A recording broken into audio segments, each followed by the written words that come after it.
புறஜாதி மக்களாக இருக்கிற நாமும் தேவனுக்குள்ள ஒரு இடம் உண்டு, நமக்கு இடம் உண்டு. எப்போது என்றால் நம்மை நாம் தாழ்த்தி நாம் ஆண்டவரிடத்தில் சமாதானத்துக்காக கெஞ்சும்போது அவர் நம்மை ஏற்றுக்கொள்கிறார். பழைய ஏற்பாட்டில் பணிவிடைக்காரனாக ஏற்றுக்கொண்டார். புதிய ஏற்பாட்டில் பணிவிடைக்காரனாக அல்ல, வேலைக்காரனாக அல்ல, மகனாக மகளாகவே ஏற்றுக்கொள்கிறார். மகிமை உமக்கென்றோ, மாட்சிமை உமக்கென்றோ, மகிமை உமக்கென்றோ. வழிகாட்டும் தீபம் துணையாளரே, தேற்றும் தெய்வமே. வழிகாட்டும் தீபம் துணையாளரே, தேற்றும் தெய்வமே. அன்பால் வெள்ளத்தால் அனல் மூட்டும் ஐயா அபிஷேகநாதரே.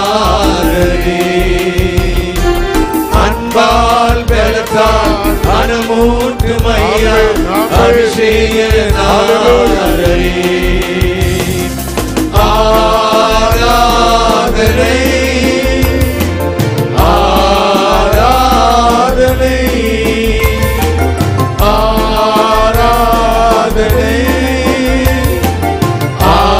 ஆராதனை என் நண்பர் இயேசுவுக்கே, என் நண்பர் இயேசுவுக்கே.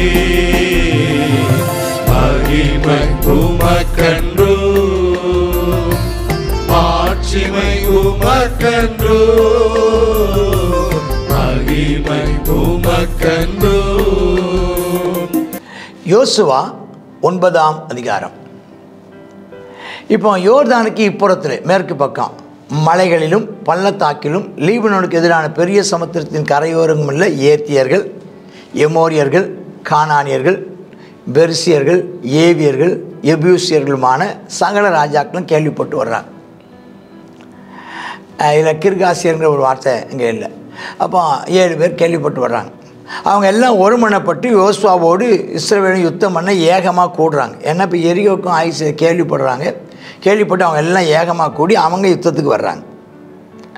அவங்க தந்திரமான யோசனை பண்ணி, சாதாரண இல்லை, பயங்கர யோசனை பண்ணி, யார் ஒரு கூட்டம், இந்த கிபியோனின் கூட்டம், அவங்க ஒரு தந்திரமான யோசனை கூட்டம் கூடி என்ன செய்கிறாங்கன்னா, நேரடி யுத்தத்துக்கு வர்றதுக்கு போல அவங்க ஒரு தந்திரத்தை பழப்பினர். என்னென்னா, தங்களை ஒரு ஸ்தானாபதி போலவும் எங்கேயோ தூரத்துலேருந்து வர்ற ஸ்தானாபதி போல காமிச்சு பழைய ரெட்டு பைகளையும் பீரலான பொத்தலான பழைய திராட்சரச துருத்திகையும் தன் கழுதை மேலே வச்சுட்டு பழுது பார்த்ததான பழைய செருப்பையும் போட்டுட்டு வந்து பழைய வஸ்திரத்தையும் உடுத்திக்கிட்டு கொண்டு வந்த அப்பமெல்லாம் உழந்து பூசணம் போத்ததுமாக இருந்ததான அப்பத்தையும் நீங்கள் கையில் வச்சுக்கிட்டு நேர கில்காலில் இருக்கிற பாளையத்துக்கு, கில்கால்னா யோர்தானுக்கு அந்த பக்கம், எரிகோவுக்கு அந்த பக்கம், யோர்தானுக்கு மேற்க எரிகோவுக்கு கிழக்க இருக்கிறதான அந்த கில்காலுக்கு வர்றாங்க.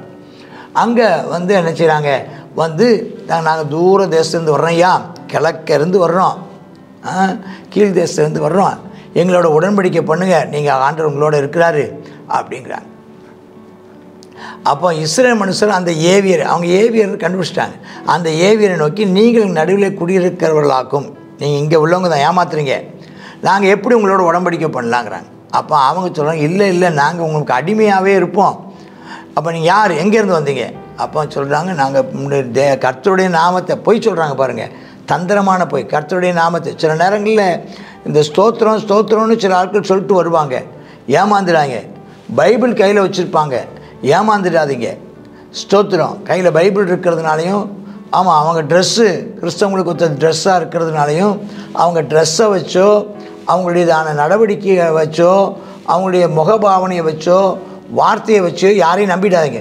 வந்து நாங்கள் அப்படி வந்தோமாங்க, எவ்வித செஞ்ச கேள்விப்பட்டோமாங்க, கர்த்தர் உங்களுக்கு பாசான் ஓகு இந்த ராஜாக்கெல்லாம் கீழ்ப்படுத்தப்பட்டதுன்னு கேள்விப்பட்டோம், நாங்கள் வந்தோம், நாங்கள் வரும்போது ஆகாரம் எடுத்துகிட்டு வந்தோம், பாருங்கள் எல்லாம் பூசணம் பூத்து போச்சு, பல மாதம் ஆகுது, நாங்கள் புறப்பட்டு பல நாட்கள் ஆகுது, பல வாரங்கள் ஆகுது, ஆமாம், நாங்கள் அன்றைக்கி வர்ற அன்றைக்கி சுட எடுத்துகிட்டு வந்தோம், பாருங்கள் உலர்ந்து போச்சு, பூசணம் பூத்துருக்குன்னா எப்படின்னு பாருங்களேன் அப்படின்னு சொல்லி அடையாளங்கள்லாம் காட்டி நம்ப பண்ணிட்டாங்க. இதை நம்பி அவங்க கொண்டு வந்த போஜன பாத்திரத்தை எடுத்து யோசுவா என்ன செஞ்சிட்டாரு, இறக்கப்பட்டு அவங்களோட என்ன செஞ்சிட்டாரு, ஒரு உடன்படிக்கை பண்ணிட்டார். சமாதானம் பண்ணி உயிரோடு காப்பாற்றும் உடன்படிக்கை பண்ணிட்டார். சபையின் பிரபுக்களும் ஆமாம் அவங்கள நாங்கள் ஒன்றும் கொல்ல மாட்டோம். அதுக்கு அப்புறம் 3 நாளுக்கு அப்புறம் தான் தெரியுது இவங்க பக்கத்தில் ஊருக்காரங்க, இவங்க கிபியோனியர்கள்னு தெரிய வருது. ஆமாம், கிபியோன், கெபிரா, பேரோத்து, கீரியாத் யாரிம் இந்த கூட்டத்துக்காரங்க தான். இவங்க ஒரு 4-5 ஊருக்காரங்க வந்துட்டாங்க, 4-5 நாட்டுக்காரங்க வந்துட்டாங்க. இப்போ என்ன பண்ணுன்னே தெரில. இவங்க சமாதானம் இங்கே வந்து அவங்கள சங்காரம் பண்ண முடியாது. பிரபுக்கள் மேலே எல்லோரும் ஏன் நீங்கள் இப்படி நம்பி ஏமாந்து போயிட்டீங்களேன்னு. அப்போ சகல பிரபுக்கள்லாம் சொன்னாங்க, நம்ம கர்த்தர் பேரில் ஆணையிட்டுட்டோம், நாம் அவங்கள நஷ்டம் வந்தாலும் நினச்சிக்கணும், நஷ்டம் வந்தாலும் ஆணையிட்டதில் தவறக்கூடாது. ஒன்று செய்வோம், அவங்கள உயிரோடு வைப்போம். அவங்க சபையார் எல்லாருக்கும் விறகு வெட்டுறவங்களாக இருக்கணும், தண்ணீர் எடுக்கிறவங்களாக இருக்க கடவங்கள். அவங்க காலமெல்லாம் இஸ்ரவேல் ஜனங்களுக்கு அடிமைகளாக இருக்க கடவர்கள் அப்படின்னு தீர்மானம் எடுத்துருவோம் அப்படின்னு அவங்கள அடிமைகளாக ஏற்றுக்கொண்டாங்களாம். பண்ணையத்துக்காரங்களாம் ஏற்றுக்கிட்டாங்க. சொல்லிட்டு கூப்பிட்றாங்க, நீங்கள் குடியிருக்கும்போது, நீங்கள் எங்கள் நடுவே குடியிருக்கும்போதே வெகு தூரமாக இருக்கிறவங்கன்னு சொல்லி எங்களை வஞ்சி நம்ப பண்ணி ஏமாத்தினது என்ன, நீங்கள் சபிக்கப்பட்டவங்க, ஆகையினால தேவனுடைய ஆலயத்துக்கு விறகு வெட்டுங்க, தண்ணீர் எடுக்கிறவங்கள இருக்கிற பணிவிடைக்காரனாக இருப்பீர்கள். அதுவும் பாருங்கள், கொடுத்து வச்சவங்க தான் ஒரு வகையில் ஜனங்களுக்கும் தேவனுடைய ஆலயத்துக்கும் விறகு வெட்டுறவங்களாகவும் அந்த பலியிடுவதற்கான தேவையான விறகு தண்ணி எடுக்கிறவங்களாகவும் இருப்பீங்க. இந்த ஊழியம் உங்களை விட்டு நீங்க மாட்டாதுன்னு சொல்லி அவங்களுக்கு ஒரு சாபம் போட்டாங்க. அது சாபமும் என்னவா மாறிச்சு, அவங்களுக்கு ஒரு ஆசீர்வாதம் தான். தேவனுடையதான ஆலய பணிவிடை செய்கிறவங்களுக்கு ஒரு கூட்டம் மக்களாக கிடைச்சாங்க. அப்புறம் எல்லாத்தையும் நினச்சிதாங்க கட்லேட்டபடியே. அவங்க நினச்சிதாங்களா, இதை நாங்கள் செய்தோம். அப்புறம் அவங்க சொல்கிறாங்க, ஐயா நீங்கள் நிச்சயமாக எங்களை கொண்டுடுவீங்க, இல்லாமல் போயிடுவோம் தெரிஞ்சோம், ஆகையினால நாங்கள் என்ன செய்தோம், உங்களோட உடன்படிக்கை பண்ண வந்தோம். எங்களுடைய ஜீவன் இப்போது உங்கள் கையில் இருக்குது, பார்வைக்கு நலமானபடி செய்யுங்கய்யான்னுது. உடனே சொல்ல யாரையும் கொன்று போட வேண்டாம். இன்றைக்கும் கிபியோனில் ஒரு வேளை தந்திரமாக அதை செய்திருந்தாலும் அவர்கள் சரியானதையே செய்துட்டாங்க. தெரிஞ்சோ தெரியாமலோ, அறிஞ்சோ அறியாமலோ தேவனோடு கூட ஒப்புரவாகும்படி தங்களை தாழ்த்தி தங்கள் ஜீவன் காக்கப்பட அவரை மேன்மைப்படுத்தி மகிமைப்படுத்தி உள்ளே வந்தாங்க. அவங்க அவருடைய பலிபீடத்துக்கும் சபைக்கும் 27ஆம் வசனம், சபைக்கும் கர்த்தர் தெரிந்து கொள்ளும் இடத்திற்கும் பலிபீடத்துக்கும் விறகு வெற்றவங்களாக தண்ணீர் எடுக்கிறவங்களாக மாற்றிட்டார். அவர்கள் தேவனுடைய ஆலயத்தில் பணிவிடை செய்யும் பாக்கியத்தை பெற்றவர்களானார்கள்.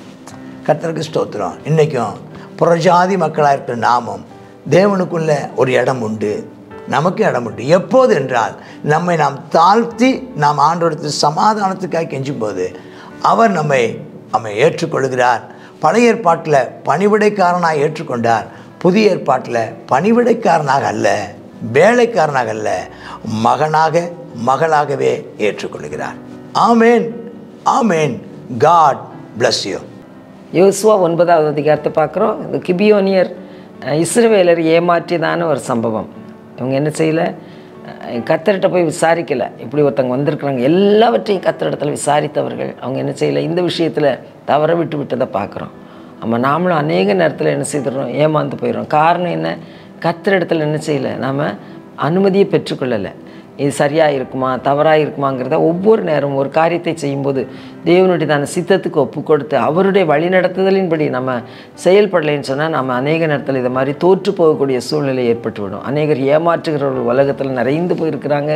ரொம்ப ஜாக்கிரதையாக இருக்கணும். ஆகையினால நம்ம தேவனுடைய பிள்ளைகளாக இருக்கிற நாம் தொடர்ந்து தேவனுடைய சமூகத்தை தேட கர்த்தர் நமக்கு அனுக்கிரகம் செய்தல்வாராக. அதே போல் இந்த கிபியோனியர் நினச்சிதாங்க ஏமாற்றினாங்க.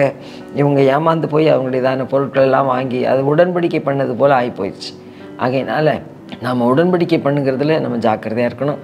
ஆனால் அதே சமயத்தில் கர்த்தர் சொல்லும்போது சொல்லுகிறார், நீங்கள் என்ன செய்யுங்க, யுத்தத்துக்கு போங்க, முதல்ல சமாதானத்தை கூறுங்க. அவங்க சமாதானத்துக்கு அவங்க பாத்திரவான்களா இல்லைன்னு சொன்னால், அவங்க யுத்தத்துக்கு வந்தாங்கன்னு சொன்னால் நீங்கள் அவர்களோட என்ன செய்யுங்க, யுத்தம் பண்ணுங்கள். சப்போஸ் அவங்க உங்களுக்கு சமாதானமாக வந்தாங்கன்னு சொன்னால் நீங்கள் என்ன செய்யுங்க, அவர்களை உங்களுடையதான பகுதி கட்டுகிறவர்களாக உங்களுக்கு என்ன செய்யுங்க, கீழாக அவர்களை நீங்கள் வைத்துக்கொள்ளுங்கள்னு ஒரு வசனம் இருக்குது. அதன்படி என்ன செய்தாங்க, இவங்க மறுபடியுமாக அந்த கர்த்தருடைய பாளையத்திற்கு, கர்த்தருடைய ஜனங்களுக்கு இவங்க என்ன செய்தாங்க, விறகு வெட்டுகிறவர்களும் தண்ணீர் கொடுக்கிறவர்களுமாக தேவனுடைய ஆலயத்தை பணிவிடையே இதையும் என்ன செய்தாங்க, செய்வதற்குரியதான ஒரு சிலாக்கியத்தை பெற்று அவர்கள் என்ன செய்தாங்க, உயிரோடு காக்கப்பட்டார்கள் என்று சொல்லியும் இந்த இடத்துல நம்ம பார்க்குறோம். இதனால் நம்மை கவனமாய் நம்ம வாழணும். நம்முடைய வாழ்க்கையில் அநேக தோல்விகளுக்கு காரணம் நம்ம தேவ சித்தம் அறியாமல் செயல்படுகிறது என்பதை நம்ம அறிந்து தேவ சித்தத்தை நம்ம செய்ய, தேவ சத்தத்தை கேட்க கர்த்தர் நமக்கு கிருபை தருவாராக. ஜெபிப்போம். அப்பா ஸ்தோத்திரம் ஆண்டவரே, இரக்கமும் கிருபையும் இருந்தால் நீங்கள் நல்ல பிதாவே, சர்வ வல்லமையுள்ள தேவனே, இந்த வேளையிலையும் கர்த்தாவே அப்பா ஸ்தோத்திரம், இந்த கிபியோனியர் செய்ததான அந்த தந்திரத்தை நாங்கள் கர்த்தாவே அப்பா பார்க்கிறோமே ஆண்டவரே. ஆமாப்பா, இன்றைக்கும் நிறைய பேர் எங்களுடையதான வாழ்க்கையிலையும் எங்களுடையதான ஆண்டவரே அப்பா ஜனங்கள் மத்தியிலையும் ஏமாற்றி ஜனங்களை வஞ்சிக்கிற வஞ்சகர்கள் ஏராளம் பேர் இருக்கிறாங்க ஆண்டவரே.